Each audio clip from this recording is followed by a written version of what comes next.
बड़े भैया और कमलेश दोनों सगे भाई थे, लेकिन दोनों के स्वभाव में जमीन आसमान का अंतर था। छोटा भाई कमलेश अपनी पत्नी के कहने पर अपने माँ बाप को कष्ट दे रहा था और बड़ा भाई विदेश से जब वापस आता तो उन दोनों की खूब देखभाल करता। मैं विनीता, माता जी की नर्स हूँ। माता जी जब बड़े भैया के यहाँ से वापस आई थी, एकदम चुस्त दुरुस्त थी। खूब हंस हंस कर बाबूजी को बता रही थी कि क्या खाया, क्या पिया, किसने पकाया। बड़े भैया जब भी कनाडा से भारत आते, माँ को अपने फ्लैट पर ले जाते और अमृतसर से अपनी छोटी बहन मंजू को भी बुला लेते। कई सालों से यह सिलसिला चल रहा है। महीना भर के लिए मेरी भी मौज हो जाती, मैं भी उधर ही रहती। माता जी पिछले 4 सालों से मेरे ऊपर पूरी तरह निर्भर थी। 90 साल की उम्र जो ठहरी उनकी, शरीर के सभी जरूरी काम बिस्तर पर ही निपटाने पड़ते थे। वैसे देखा जाए तो अपने बूढ़े माँ बाप की सेवा कमलेश और उनकी पत्नी अनुष्का को करनी चाहिए। अब तक माँ बाप के घर में जो रह रहे हैं, एक तरह से बाबूजी का ही सब हथिया कर बैठ गए हैं। अनुष्का बीबी जी भी एकदम रूखी है। पता नहीं कैसे संस्कार दिए हैं उनके माँ बाप ने। औरत होते हुए भी इनका दिल कभी अपनी सास के प्रति नहीं पसीजता, बस अपने पति और बच्चों से मतलब या पति की कमाई से। इधर कई महीनों से माता जी रात को आवाज़ लगाती थी तो कमलेश का परिवार सुनकर भी अनसुना कर देता था। एक दिन बाबूजी ने कमलेश के बच्चों को फटकारा तो वह कहने लगे कि ऊपर तक आवाज़ सुनाई नहीं देती, आवाज़ लगाना फजूल हुआ। तो माताजी ने कटोरी पर चम्मच बजाकर घंटी बना ली। इस पर अनुष्का बीबी जी ने यह कहकर कटोरी की जगह प्लास्टिक की डिब्बी रखवा दी कि कटोरी बजा बजाकर बुढ़िया ने सिर में दर्द कर दिया है। मैं ड्यूटी पर आई तो माताजी ने कहा कि विनीता, तूने मुझे रात को खाना क्यों नहीं दिया। मैं बोली कि खाना तो मैं बना कर जाती हूँ और महेश आपको दोनों समय खाना खिलाता है। मैंने ऊपर जाकर छोटी बहू अनुष्का से पूछा तो वह बोली, अरे इस बुढ़िया का तो दिमाग चल गया है, खाऊं खाऊं हमेशा लगाए रखती है। खाना दिया था मैंने, ये भूल गई। अगले दिन बाबूजी से पूछा तो वह कहने लगे कि डॉक्टर ने खाने के लिए मना किया है, रात का खाना खिलाने से इनका पेट खराब हो जाएगा, ताकत की दवाइयाँ दे गया है। महेश खिला देता है। मैंने माताजी से पूछा, डॉक्टर आपको देखने आया था तो आपने मुझे क्यों नहीं बताया। माताजी हैरान होकर बोली, कौन सा डॉक्टर। अरे मैं तो डॉक्टर चावला को दिखाती हूँ, पर उनको मरे हुए तो 2 साल हो गए। दूसरे किसी डॉक्टर को ये इसलिए ही नहीं दिखाते कि मुझ पर इनको पैसा खर्च करना पड़ेगा। मैंने फिर पूछा, डॉक्टर ने जो ताकत की गोलियां दी थी वो मेरे सामने ही ले लो। गोलियां कहाँ हैं माँ जी। दूध के संग वह बोली, कौन सी गोलियां। मरने को बैठी हूँ, झूठ क्यों बोलूँगी। 3 दिन से रात का खाना बंद कर दिया है मेरा। जा पूछ क्यों किया ऐसा। मैंने तरस खाकर जल्दी से एक अंडा आधा उबाला और डबल रोटी का एक स्लाइस लेकर अपने घर जाने से पहले उन्हें खिला दिया। अगले दिन मेरी आफत आ गई। कमलेश बाबू ने मुझे डांटा और कहा कि जो वह कहेंगे वही मुझे करना पड़ेगा। रात को उन्हें पखाना कौन कराएगा। मैंने दबी जबान से दलील दी कि भूख तो जिंदा इंसान को लगती ही है। तो चिल्ला पड़े, तू मुझे सिखाएगी। मैं भी मकान जायदाद वाली हूँ, घर से कमज़ोर नहीं हूँ। मेरा बड़ा बेटा डॉक्टरी पढ़ रहा है, छोटा दर्जी की दुकान करता है, उसी की कमाई से फीस भरती हूँ। दोनों मुझे यहाँ कभी ना आने देते, मगर माताजी मेरे बिना रोने लगती है। मैं हूँ भी कदकाठी से तगड़ी। माताजी 80 किलो को तो ज़रूर होंगी। उन्हें उठाना बैठाना आसान काम तो नहीं, और मैं कर भी लेती हूँ। एक बार कनाडा से माताजी जिमर फ्रेम ले आई थी, जो वजन में हल्का और मजबूत होता था। माताजी उसे पकड़कर चल लेती थी, अंदर बाहर भी हो आती थी। पर तभी छोटी बहू के पिताजी को लकवा मार गया। अतः उन्होंने जिमर फ्रेम अपने पिताजी को भिजवा दिया। बड़े भैया जब अगली बार आए तो अपनी माँ को एक पहिएदार कुर्सी दिला गए। मैं उसी पर बैठाकर उनको नहलाने धुलाने बाथरूम में ले जाती थी। मगर 2 साल पहले जब महेश ने कंप्यूटर खरीदा तो अनुष्का बीबी जी ने उसकी पुरानी मेज माताजी के कमरे में रखवा दी, जिससे व्हीलचेयर के लिए रास्ता ही नहीं बचा। बड़े भैया कनाडा से आते तो अपनी माँ के लिए ज़रूरत का सब सामान ले आते।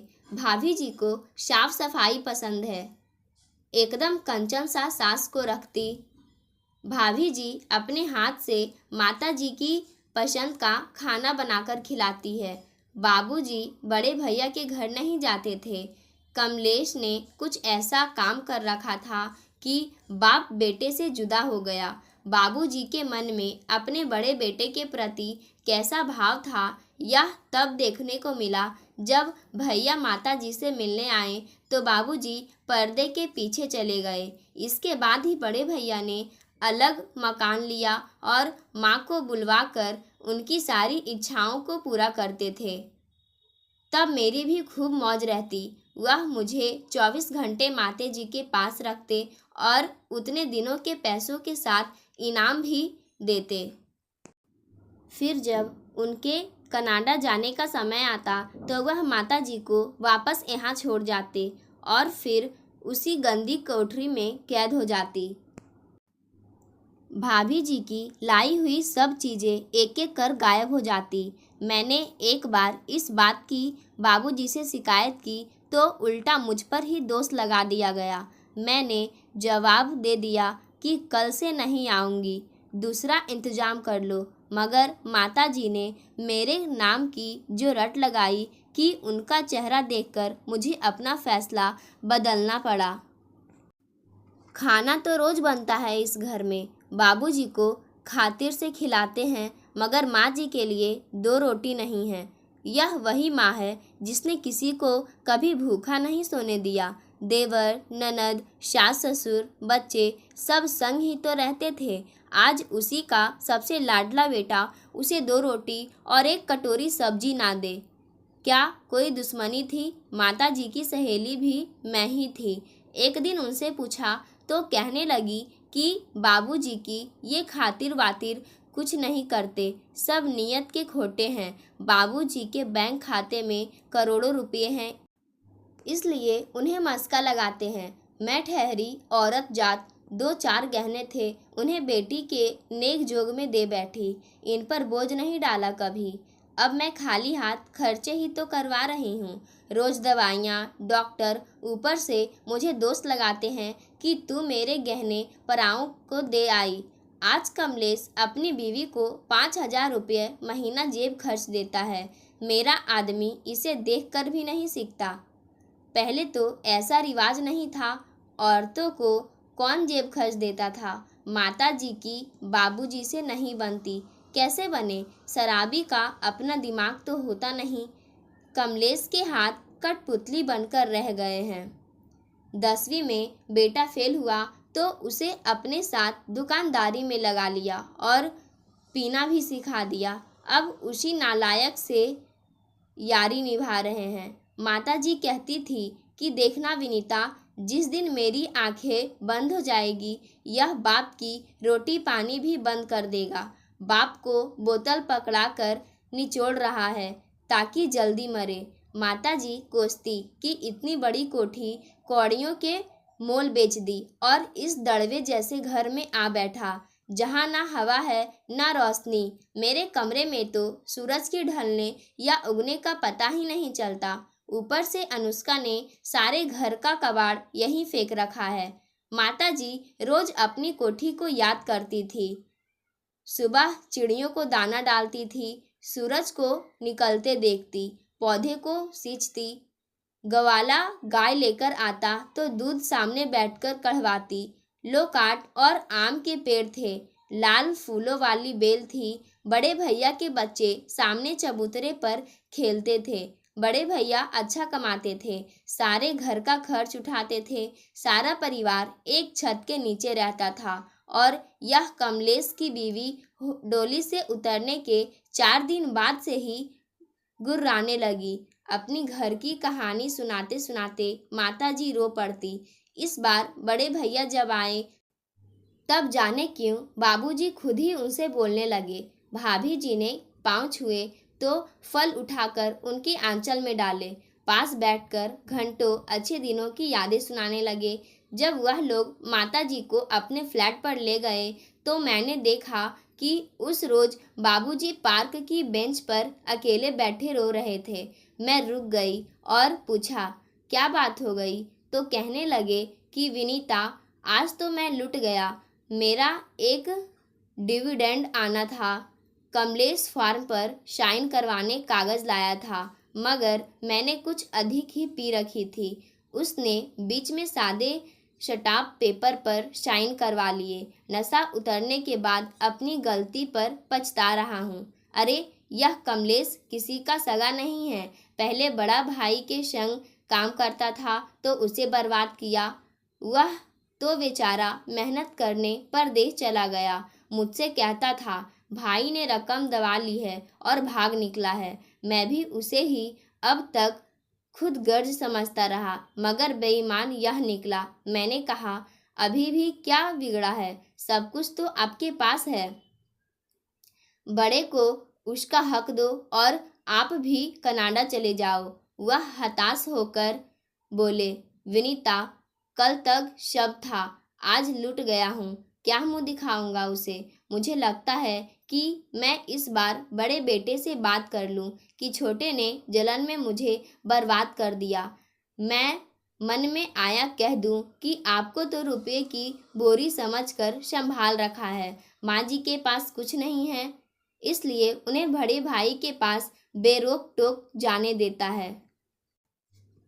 मगर मैं क्यों इतनी बड़ी बात जबान पर लाती? होली की छुट्टियों में मैं गांव गई थी। जाते समय जमादारिन से कह गई थी कि माता जी को देख लेगी।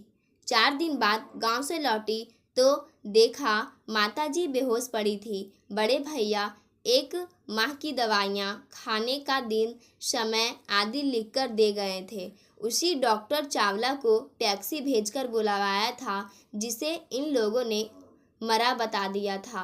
माताजी देखकर हैरान रह गई थी। डॉक्टर साहब ने हंसकर कहा था, उठिए माँ जी, स्वर्ग से आपको देखने के लिए आया हूँ। बाबूजी ने मुझे बताया कि जब से तू गांव गई कमलेश ने एक भी दवाई नहीं दी। कहने लगा कि महेश और विशेष की परीक्षाएं हैं, उसके पास दवा देने का दिन भर समय नहीं है और मुझे तो ठीक से कुछ दिखाता नहीं। माताजी ब्लड प्रेशर की दवा पिछले 55 साल से खाती आ रही हैं। मुझे बाबूजी से मालूम हुआ कि दवा बंद कर देने से उनका दिल घबराया और सिर में दर्द होने लगा तो कमलेश ने आधी गोली नींद को दे दी थी। उसके बाद ही इनकी हालत खराब हुई है। मैंने माताजी की यह हालत देखी तो झटपट बड़े भैया को फ़ोन लगाया। सुनते ही वह दौड़े आए। बड़ी भाभी ने हिला डुलाकर किसी तरह उठाया और पानी पिलाया। माताजी ने आंखें खोली, थोड़ा मुस्कुराई और आशीर्वाद दिया, सुखी रहो, सदा सुहागिन बनी रहो। बस यही उनके आखिरी बोल थे। अगले 7 दिन वह जिंदा तो रही, पर ना खाना मांगा, ना उठकर बैठ पाई। डॉक्टर ने कहा, सांस लेने में तकलीफ है, चम्मच से पानी बराबर देते रहिए। मैं बैठी रही, पर उन्होंने आंखें नहीं खोली। ज़्यादा हालत बिगड़ी तो डॉक्टर ने कहा कि इन्हें अस्पताल में भर्ती करवाना पड़ेगा। कमलेश झट से बोला, देख लो बाबूजी, क्या फ़ायदा अस्पताल ले जाने का, पैसे ही बर्बाद होंगे। तभी बड़ी भाभी ने अंग्रेजी में बाबूजी को डांटा कि आप इनके पति हैं। यह घड़ी सोचने की नहीं, बल्कि अपनी बीवी को उसके आखिरी समय में अच्छे से अच्छा इलाज मुहैया कराने की है। अभी इसी वक्त उठिए, आपको कोई कुछ करने से नहीं रोकेगा। फिर 2 दिन बाद माताजी चल बसी। उनका शव घर लाया गया। मोहल्ले की औरतें घर आई तो अनुष्का बीवी जी ऊपर से उतरी और दुपट्टा आंखों पर रखकर रोने का दिखावा करने लगी।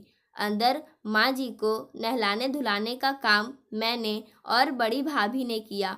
बड़े भैया ने ही उनके दाह संस्कार पर सारा खर्च किया। कल माता जी का चौथा था।